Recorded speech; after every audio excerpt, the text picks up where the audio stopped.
सद्बुद्धि, सन्मार्ग और कार्य का संकल्प देना, अडिग रहे विश्वास तुम पर, ऐसा अंतः कर देना, मेरे हृदय में आने में तुम्हें कोई संकोच न हो। हे गुरुदेव, मुझे नज़रों से दूर कभी न होने देना।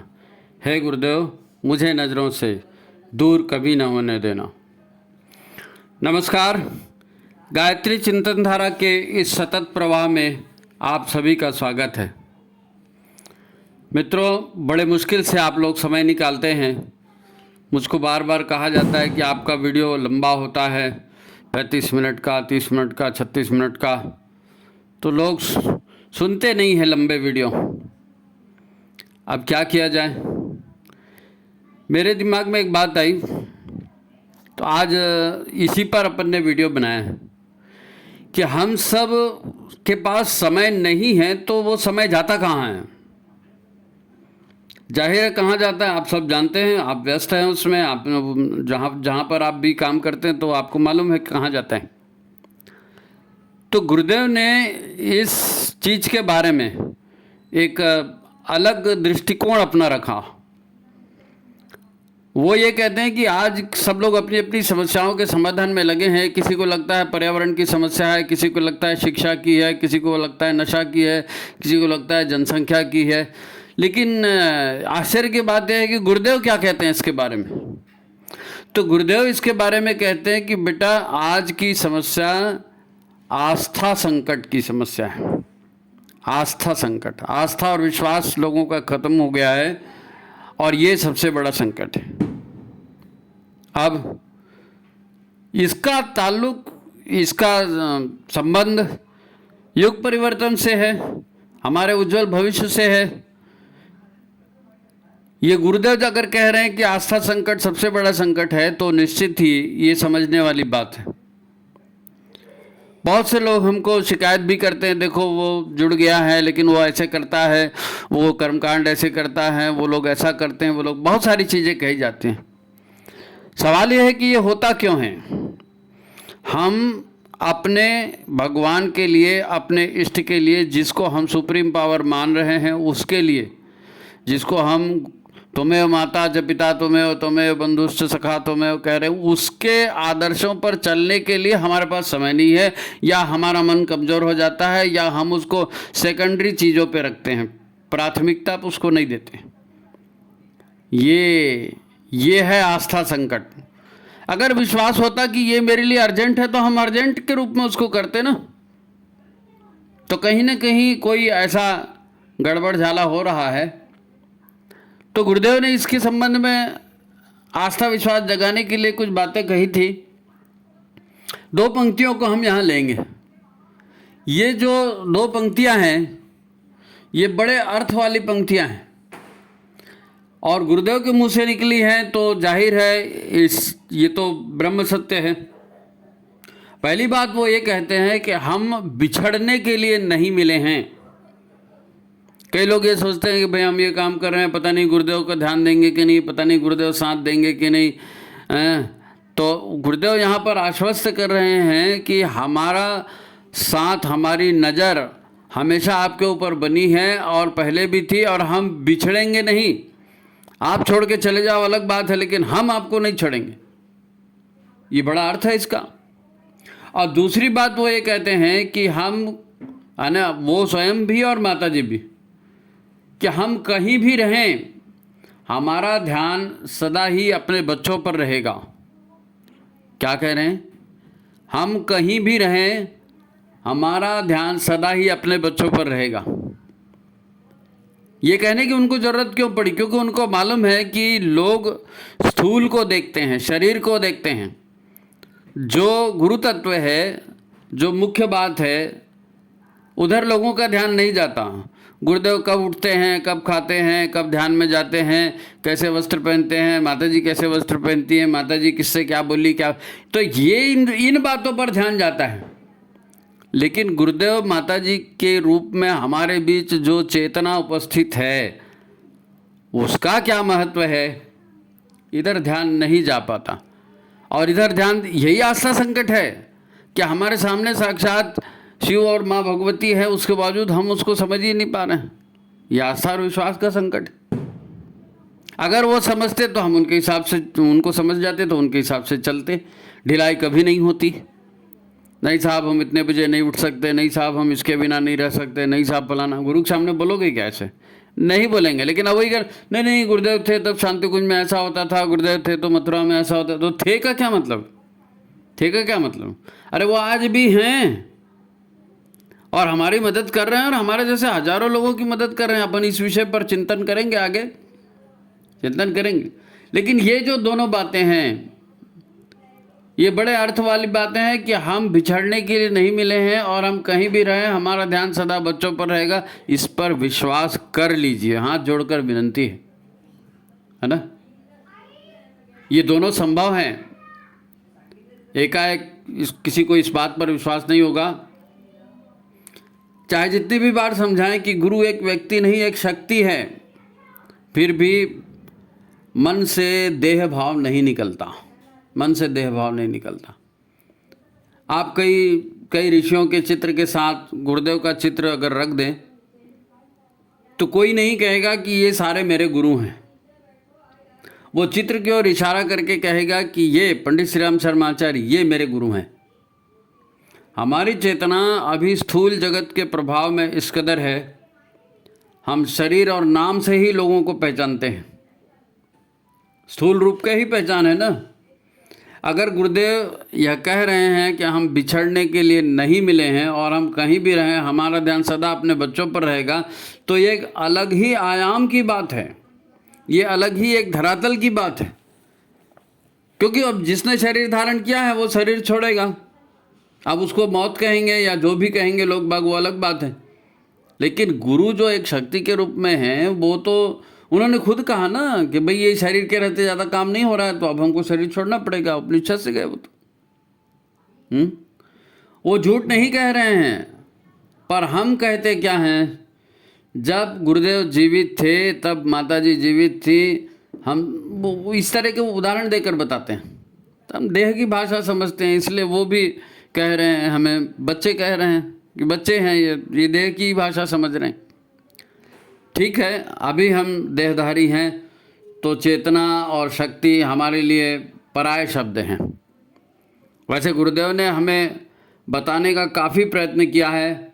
मैं क्या हूँ और भटका हुआ देवता का उल्लेख करके हमारे अस्तित्व का परिचय उन्होंने कई बार दिया है। कई बार बताया है कि तुम वो नहीं हो जो अपने आप को समझते हो, तुम ये हो, देख लो आईना। 5 आईने ही चिल्ले खड़े कर दिए वहाँ पे। परंतु अभी भी वो विषय हमारे दिमाग या हमारे बुद्धि का ही विषय है, वो विषय हमारे अनुभव में नहीं आया। क्या कहा हमने? दिमाग और बुद्धि का विषय है, किताब पढ़ लिए हैं, उस पर भाषण दे रहे हैं, तो वो दिमाग और बुद्धि का अनुभव में नहीं आया ना। अनुभव में आता तो जीवन का व्यवहार बदल जाता। पर इसे समझना पड़ेगा, इसे समझना पड़ेगा। अब मेरी भाषा थोड़ी चेंज हो रही है ना। अब जरा ध्यान से सुनना, जरा ध्यान से सुनना। देखो, मेरा नाम कल्याणी है, मेरा नाम कल्याणी है। मैं एक महिला हूँ। मैं कई लोगों के रिश्ते में उनकी कुछ न कुछ लगती हूँ, लेकिन मैं माँ भी हूँ। अब ध्यान दो, जब मैं कल्याणी हूँ तब मैं माँ नहीं हूँ। मेरा वो रूप उभर नहीं रहा है। फिर मैं सब करूँगी जो अन्य लड़कियाँ करती हैं, अन्य महिलाएं करती हैं कल्याणी के रूप में। मैं वो सब करूँगी जो अन्य लड़कियाँ करती हैं, अन्य महिलाएं करती हैं उसमें, और फिर मुझ में कोई फ़र्क नहीं दिखेगा। वो एक सांसारिक भूमिका है। सांसारिक भूमिका में सारी महिलाएं रहती हैं, मैं भी रहूँगी। लेकिन जब मैं माँ हूँ तो मैं सिर्फ माँ हूँ, फिर मैं कल्याणी नहीं हूँ। जब मैं माँ हूँ तो मैं सिर्फ माँ हूँ, फिर मैं कल्याणी नहीं हूँ। उस समय मुझ पर देह भाव हावी नहीं होता, सिर्फ वात्सल्य भाव ही क्रियाशील होता है। वात्सल्य भाव ही क्रियाशील होता है। इसीलिए मैं उस समय कल्याणी नहीं रहती, उस समय मैं माँ बन जाती हूँ। फिर एक अच्छा, ये सभी के ऊपर होता है, जितने प्राणी हैं सभी के ऊपर होता है। फिर एक गाय है जो अपने वत्स को यानी अपने बछड़े को बचाने के लिए शेर से भी भिड़ जाती है। तो शेर से भी भिड़ जाती है तो वो गाय के रूप में शेर से नहीं भिड़ती, वो एक माता के रूप में शेर से भिड़ जाती है ताकि मैं अपने बच्चों को बचा सकूं। वो चिड़िया की कहानी आपने सुनी होगी, टिटहरी की।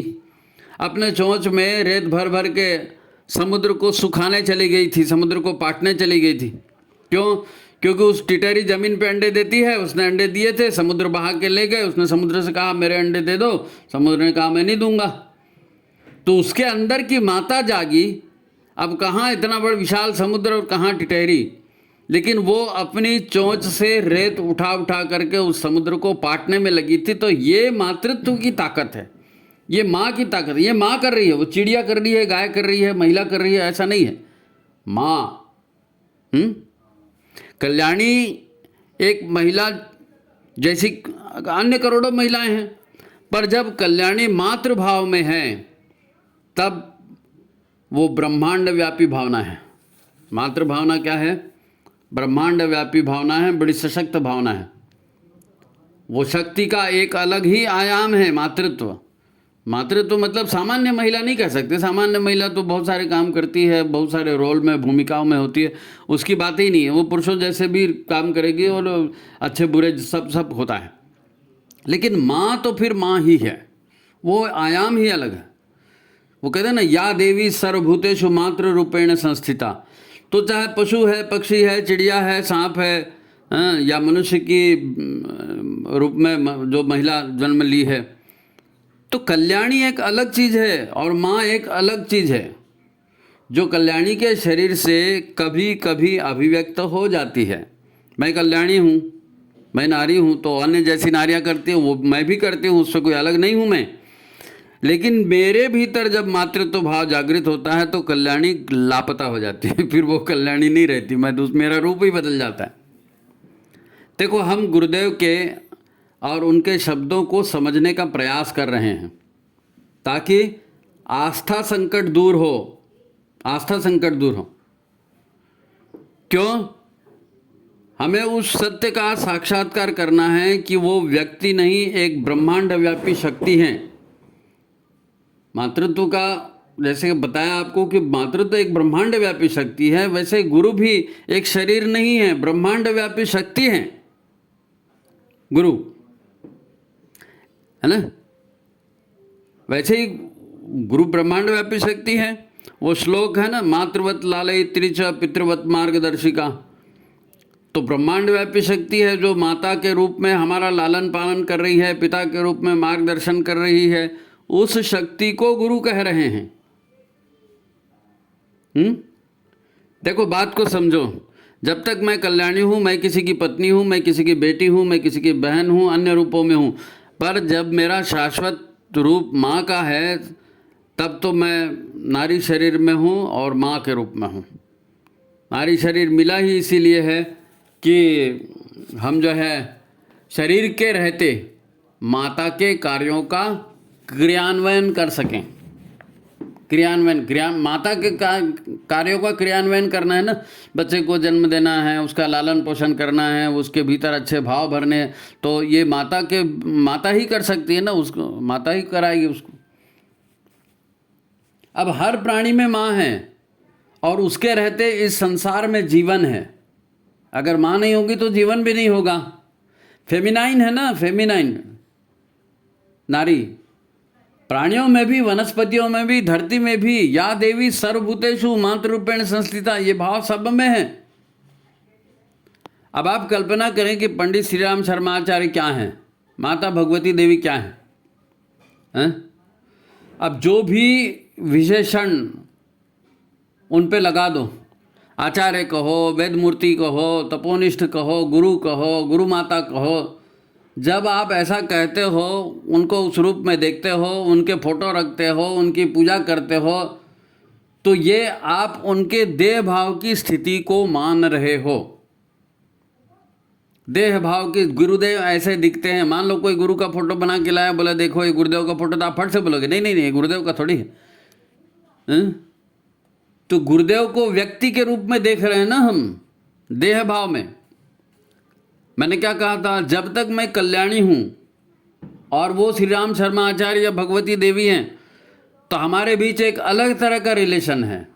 वो हमारे लिए पूज्य व्यक्ति हैं, मैं उनकी पुजारन हूँ, ये ठीक है, उनको पूज्य सम्माननीय श्रेष्ठ मानती हूँ। पर वो मेरे गुरु के आयाम में अभी नहीं आए हैं।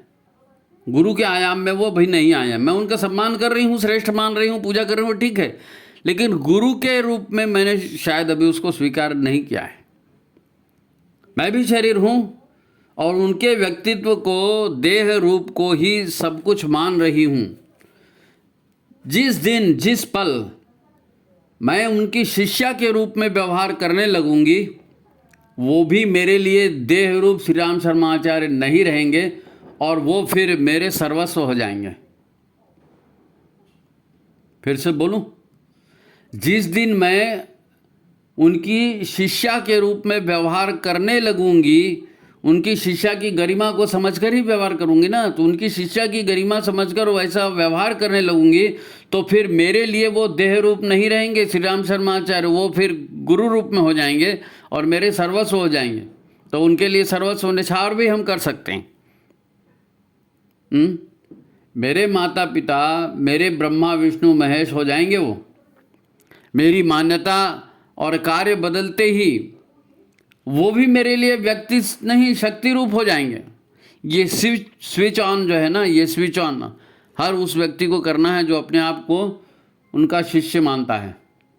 शाब्दिक रूप से तो अब ठीक है, अब हमने कह दिया हम गुरुदेव के शिष्य हैं, फोटो भी लगा दिया, पूजा भी कर रहे हैं, वो सब ठीक है, लेकिन ये दिमागी है, ये दिमागी है, ये साक्षात्कार नहीं हुआ। जिस दिन आपको साक्षात्कार होगा कि भाई मैं इस परम सत्ता की शिष्य हूँ या शिष्या हूँ, और आपके भीतर का स्विच ऑन हो जाएगा और आप उसी ढंग का जीने लगेंगे जैसे गुरु चाहते हैं।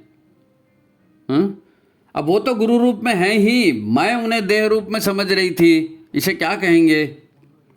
ये क्या हो गया? ये मेरा आयाम परिवर्तन हो गया। जिस पल मैं सच्ची शिष्या बन गई तो मैं उनसे मिल गई, सच्ची शिष्या बन गई तो मैं उससे मिल गई। बिछड़ी तो मैं थी, मैं देह भाव में थी, मैं सो गई थी, मैं खो गई थी। इसलिए वो दमदारी से कह रहे हैं कि हम बिछड़ने के लिए नहीं मिले हैं और हमें अपने बच्चों की सदा चिंता रहती है, उनका ध्यान नहीं टूटा है, विस्मरण हमको हो रहा है, हम देह भाव में जी रहे हैं। मैं ये बातें, सारी बातें है ना, हवा में नहीं कह रही हूँ, मेरे पास इसके ठोस प्रमाण हैं, इसके ठोस प्रमाण। वो तो पहले ही हमसे प्रेम करते हैं, तब तो कभी किसी व्यक्ति को, किसी साहित्य को, किसी कार्यक्रम को माध्यम बनाकर वो हमको अपने पास बुलाते हैं। जितने भी व्यक्ति उनसे जुड़े हैं वो या तो व्यक्ति के माध्यम से जुड़े हैं, या साहित्य के माध्यम से जुड़े हैं, या कार्यक्रम के माध्यम से जुड़े हैं। उन्होंने अपने पास बुलाने के लिए ये सारा अंजाम किया है। फिर हम आ गए तो फिर हम शरीर भाव में जी रहे हैं, प्रॉफिट लॉस की दुनिया में जी रहे हैं। धन संपदा मान है ना, भोग आराम, ये हमारा लक्ष्य है। इसीलिए तो हम उन्हें व्यक्ति के रूप में जान सके। उनका गुरु रूप तो तब समझ में आया जब हमने प्रैक्टिकली उनका शिष्य बनने की दिशा में कदम उठाए। उनका शिष्य बनने की दिशा में मतलब जो उन्होंने कहा था वैसा हम करने लगे कि नहीं, गुरुदेव ने कहा है, मैं कर रहा हूँ या मैं कर रही हूँ। जब ये नाता जुड़ा तब वो गुरुदेव और शिष्य का संबंध जुड़ा। जब तक खाली मौखिक चल रहा है तब तक कोई मतलब नहीं। वास्तव में वो हमारे जीव का आयाम ही बदल देना चाहते हैं। गुरुदेव हमसे क्या चाहते हैं? वो हमारे जीवन का आयाम ही बदल देना चाहते हैं। उन्हें हमें पीड़ा पतन के मार्ग से बाहर निकालना था। उन्होंने कई बार कहा है कि हमको लोगों के पीड़ा पतन के कारणों का निवारण करना है, तो वो उस आयाम से बाहर निकाल रहे हैं। भोगवादी जो जी रहा है, जीवन हो रहा है, उसके आयाम से बाहर निकाल रहे हैं। इसलिए मैं क्या कहूँ,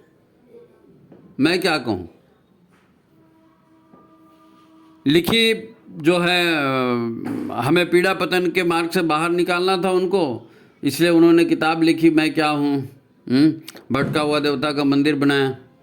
हमें गायत्री के रूप में ब्रह्म विद्या दी अपनी रिस्क पे। गायत्री किलित थी, उन्होंने अपनी रिस्क पे हमको ब्रह्म विद्या दी, क्योंकि उनकी नज़र तो हमारे ऊपर है, हमारी ही नज़र नहीं थी ना। हमारी ही नज़र नहीं थी। उनको हमारा जो है, हमारी क्षमता और हमने जो भी पिछले जन्मों में काम किया है उसके ऊपर उनको विश्वास है, तो उन्होंने उस विश्वास के आधार पर गायत्री हमको दी। इतनी बड़ी शक्ति ऐसे ही कोई देता है क्या? ब्रह्म शक्ति इसीलिए उन्होंने हमको दी।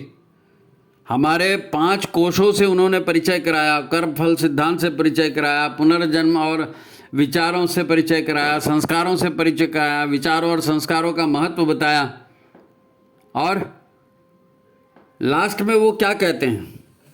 लास्ट में उन्होंने एक लाइन में बात कह दी कि बेटा अपना सुधार ही संसार की सबसे बड़ी सेवा है। अपना सुधार ही संसार, क्योंकि देह भाव में रहकर गुरु के आदेश का पालन आप कर रहे हैं तो फिर तेरा मेरा हो रहा है। मैंने उसको कहा, उसने मेरा कहना नहीं माना, वो तो ऐसा करता है, वहाँ तो लोग ऐसा।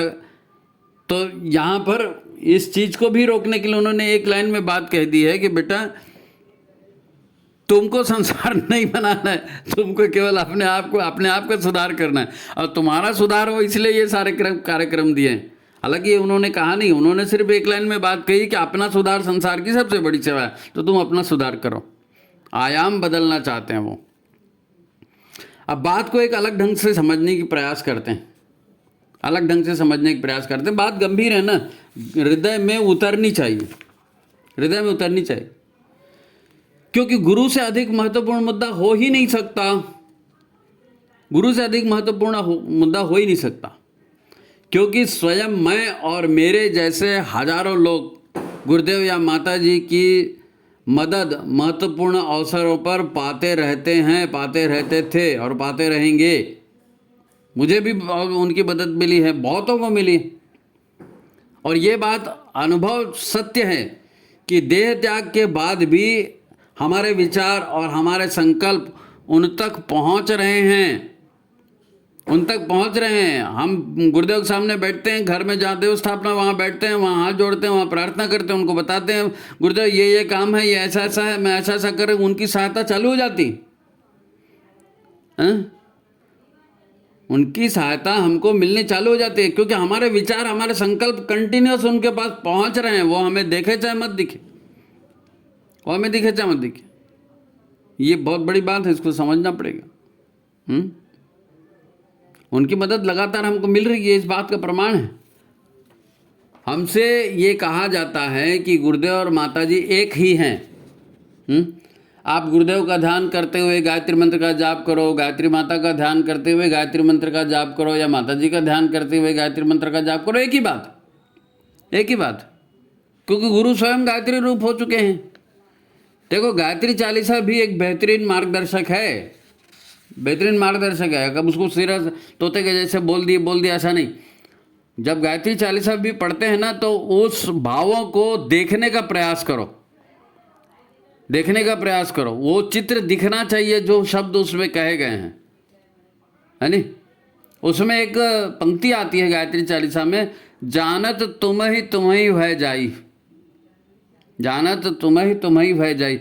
जो उस परम शक्ति को जान लेता है, तो उस परम शक्ति में इतना चमत्कार है कि वो स्वयं उसी के रूप हो जाता है।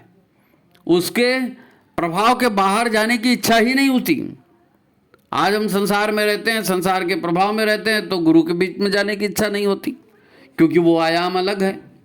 और जब गुरु के पास पहुंच गए, ईश्वर के पास पहुंच गए और ईश्वर के प्रभाव में लगे, तो ये सांसारिक जीवन तुच्छ लगने लगा, है नहीं। तो गायत्री में क्या कहा, जानत तुम्हि हो जाए। अब गुरुदेव ने गायत्री की साधना की, इतना कठोर तप किया, और गायत्री उनके रग रग में समा गई, तो वो और गायत्री कोई अलग अलग बचे ही नहीं। वही गुरु है, वही गायत्री है। तो गुरुदेव जिन्होंने इतनी साधना की, गायत्री महाविज्ञान लिखा, उनका जीवन गायत्रीमय हो गया था, है ना। उधर आप और भी अवतार हैं, उनका भी ध्यान दो ना। भगवान श्री कृष्ण हैं, वो भी अवतारी चेतना थे। वो तो ये कहते हैं कि मंत्रों में मैं ही गायत्री हूँ। अब मैं ही गायत्री हूँ, ये वही कह सकता है जिसके भीतर रग रग में गायत्री समाई है। गुरुदेव ने नहीं कहा कि मैं गायत्री हूँ, लेकिन हम जानते हैं। तो कृष्ण ने तो सीधा सीधा मुंह से कहा कि हाँ मैं गायत्री हूँ। उनके लिए भी यही कहा जाता था, और कहा जाता है कृष्णम वंदे जगत गुरु, कि हम कृष्ण की वंदना करते हैं क्योंकि वो जगत गुरु के रूप में आए। गायत्री रूप जगत गुरु का ही रूप है, गायत्री रूप जगत गुरु का ही रूप है। तभी तो कहते हैं ना धियो यो न प्रचोदयात्। अब कृष्ण ने जो भी गीता जैसा ज्ञान संसार को दिया, जिसको सर्वश्रेष्ठ ग्रंथ का दर्जा प्राप्त है, उनको भी अवतारी चेतना ही तो कहते हैं। कृष्ण भी अवतारी चेतना थे, संसार के कल्याण के लिए, सज्जनों के उद्धार के लिए, दुष्टों के विनाश के लिए, है ना, ज्ञान देने के लिए, कर्म करवाने के लिए वो शक्ति आई थी। कोई दूसरा नकार नहीं सकता उसको। अब फिर से भटक मत जाना। हम पहले कह चुके हैं कि वो व्यक्ति नहीं शक्ति हैं। गुरु जो है व्यक्ति नहीं होती, शक्ति होती है। उन्हें शक्ति के रूप में देखने का प्रयास करें तो आपने आसपास दिखेगी, अपने भीतर भी दिखेगी। शक्ति के रूप में देखेंगे तो, नहीं तो उस कमरे में गुरुदेव का फोटो है जी, चलो इस कमरे में जाके बात करते हैं। ऐसा नहीं, आप किसी भी कमरे में बात करो और गुरुदेव के सामने ही रहेगा, है नहीं। हम एक और उदाहरण से इसको समझने का प्रयास करते हैं। आपने पढ़ा सुना होगा कि भगवान दत्तात्रेय जी ने अपने जीवन में 24 गुरु बनाए थे। भगवान दत्तात्रेय ने अपने जीवन में 24 गुरु बनाए थे। उनको ऋषि भी कहते हैं। चित्रों में उन्हें 3 सिरों वाला बताया जाता है, और ये 3 सिर जो हैं 3 त्रिदेव के प्रतीक हैं, ब्रह्मा विष्णु और शिव के सम्मिलित अवतार के रूप में उनको जाना जाता है। किनको? दत्तात्रेय जी को ब्रह्मा विष्णु और महेश शिव, उनके तीनों के संयुक्त अवतार के रूप में जाना जाता है। और फिर उनके शिष्य हुए मत्स्येंद्र नाथ जी, और जिन्होंने नाथ संप्रदाय चलाया, उसी में गोरखनाथ जी भी हुए, है ना। वर्तमान में योगी आदित्यनाथ उत्तर प्रदेश के मुख्यमंत्री, वो भी उसी परंपरा में आते हैं। तो गुरु दत्तात्रेय थे, वो ब्रह्मा विष्णु शिव के रूप में थे, है ना। और नाथ संप्रदाय उन्हें साक्षात शिव की तरह ही मानता है। ये सब बात की बातें। मूल बात यह है कि जिसे यहाँ बताना था, उन्होंने अपने साधना काल में 24 गुरु बनाए, और उन 24 गुरुओं, अब ये बड़ी इंपॉर्टेंट लाइन है, इसको ध्यान से सुनना कि उनके 24 गुरु कौन कौन थे, है ना। गुरु दत्तात्रेय के 24 गुरु कौन कौन थे, क्योंकि गुरु क्या है ये समझना है, उसका महत्व जानना है हमको, कि गुरु शरीर नहीं है, गुरु चेतना है, शक्ति है ना। चेतना तो सभी में है, गुरु शक्ति है, बहुत एक अलग तरह की शक्ति है, एक अलग ही आयाम है गुरु का। तो ये सब सत्य है। इतिहास की बात देखें तो ये जो दत्तात्रेय जी का काल कहलाता है, ये 9वीं सदी के ऋषि माने जाते हैं। 9वीं सदी के ऋषि माने, ये इतिहास में कहा जाता है। अब उनके 24 गुरु थे। 24 गुरु कौन कौन थे? पृथ्वी, जल, वायु, अग्नि, आकाश। अब ये अपन बोलते हैं 5 तत्व, लेकिन ये 5 तत्वों को उन्होंने गुरु बनाया था, उनसे सीखा था। सूर्य से सीखा, चंद्रमा से सीखा, समुद्र से सीखा, अजगर से सीखा, कबूतर से सीखा, पतंगा, मछली, हिरण, हाथी, मधुमक्खी, शहद निकालने वाला, कुरर पक्षी, और कुमारी कन्या, सर्प, बालक। ये 24 सबको उन्होंने कुछ न कुछ सबसे सीखा और सबको गुरु रूप ही माना, और कहा कि हाँ ये 24 लोग हैं, इनसे मैंने सीखा है और ये हमारे गुरु हैं। ये उदाहरण देने का अर्थ या ये उदाहरण देने का उद्देश्य यही है कि गुरु व्यक्ति नहीं, शक्ति है, और उसका दृश्य रूप कुछ भी हो सकता है, कुछ भी हो सकता है। सूर्य है, चंद्रमा है, मधुमक्खी है, हाथी है, हिरण है, मछली है, अरे कुछ भी मतलब कुछ भी। एकलव्य ने कैसे मिट्टी की मूर्ति बनाई, उसको गुरु बना दिया, भाई ये गुरु हमारे द्रोणाचार्य बन गए। ये उदाहरण देने का अर्थ या उद्देश्य यही है कि गुरु व्यक्ति नहीं, शक्ति है, इस बात को हृदयंगम कर लिया जाए।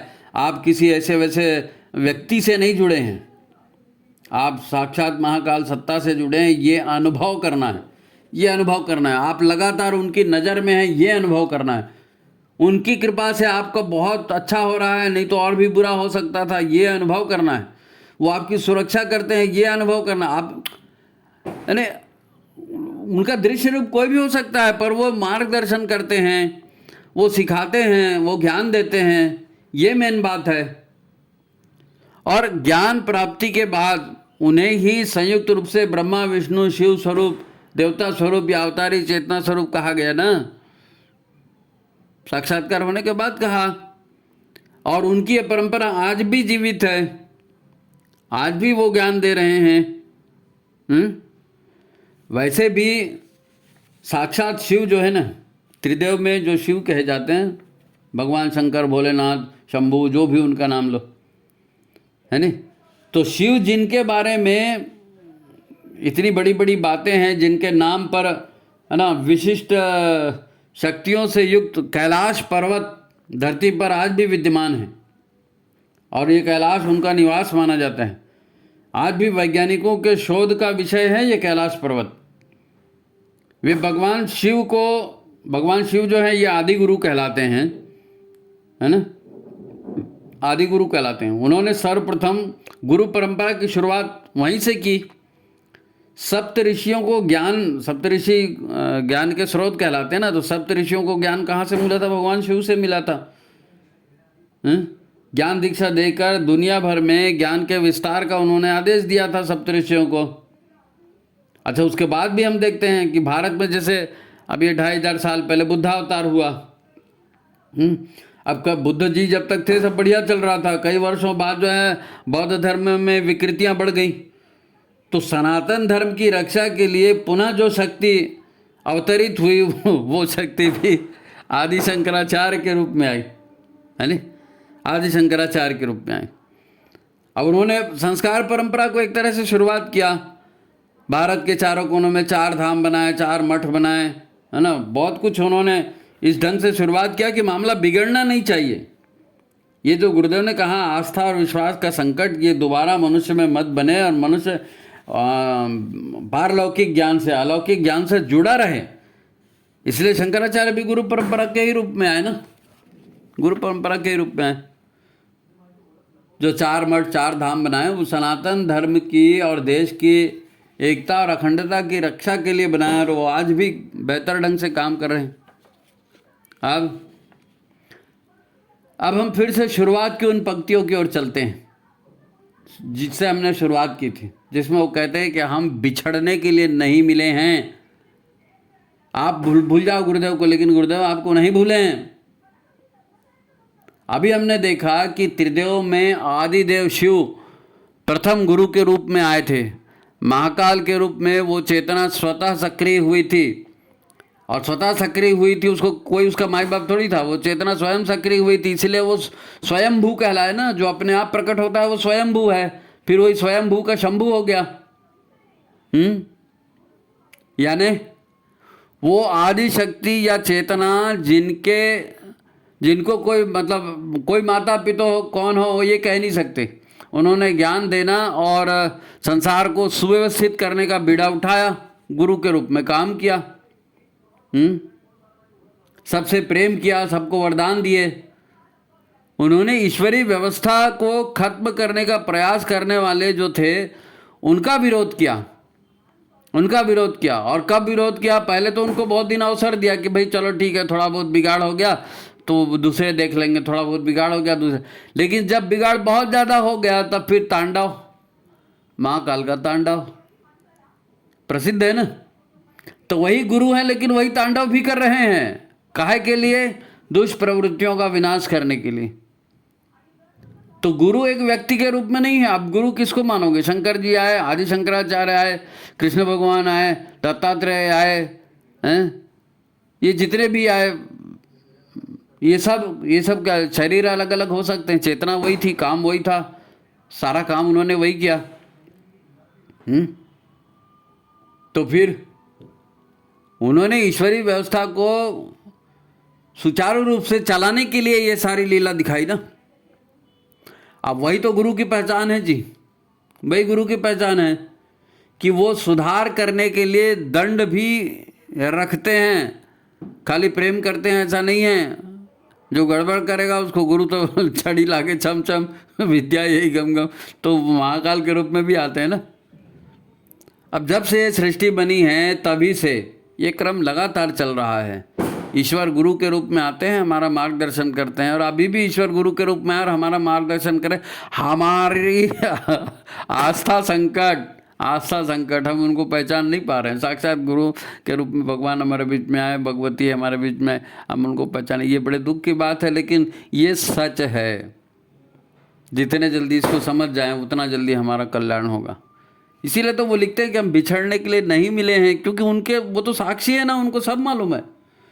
भगवान कृष्ण ने अर्जुन को भी यही कहा था, रण क्षेत्र में कहा था कि तेरे और मेरे कई जन्म हो गए, तेरे को नहीं मालूम लेकिन मेरे को मालूम है। तो वही है कि हम गुरुदेव को भूल गए, लेकिन गुरुदेव के भी कई जन्म हुए, हमारे भी कई जन्म हुए। तो गुरुदेव को सब याद है, हमको कनेक्शन हमारी ओर से टूटा था, तो ईश्वर के रूप में कनेक्शन हमको जोड़ना है ना। सच्चे शिष्य बनेंगे तब कनेक्शन जुड़ेगा, खाली पूजा पाठ से कुछ नहीं होने वाला। जैसा वो बोल रहे हैं वैसा शिष्य बनना पड़ेगा। शिष्य बनेंगे तो गुरु की चेतना मिलेगी ना, शिष्य नहीं बनेंगे तो फिर भाषण देने वाले तो बहुत हैं। अब दूसरे वाक्य पर आते हैं कि हम कहीं भी रहें हमारा ध्यान सदा ही अपने बच्चों पर रहेगा। हम कहीं भी रहें हमारा ध्यान सदा ही अपने बच्चों पर रहेगा। ये भी प्रमाणित करता है कि वो ईश्वर के रूप में है। वैसे तो सारा सृजन जो है ना ये परमात्मा का है, वही सृजन करता है, वही पालन करता है, वही नियंत्रण करता है सारे प्राणियों में, और उन्हीं का प्राण स्पंदित हो रहा है। पर मनुष्य उनका प्यारा बच्चा है, इसलिए उसको उन्होंने ज़्यादा छूट दी है, ज़्यादा छूट दिया। हमको भी बहुत ज़्यादा छूट दे दी है, और इसीलिए हम जो है ना माया में भटक गए, संसारिकता में भटक गए, और उस मार्गदर्शक सत्ता को ही भूल गए, उसके गुरु रूप को ही भूल गए। भूल गई सब बचन बिदा के, खो गई मैं ससुराल में आके।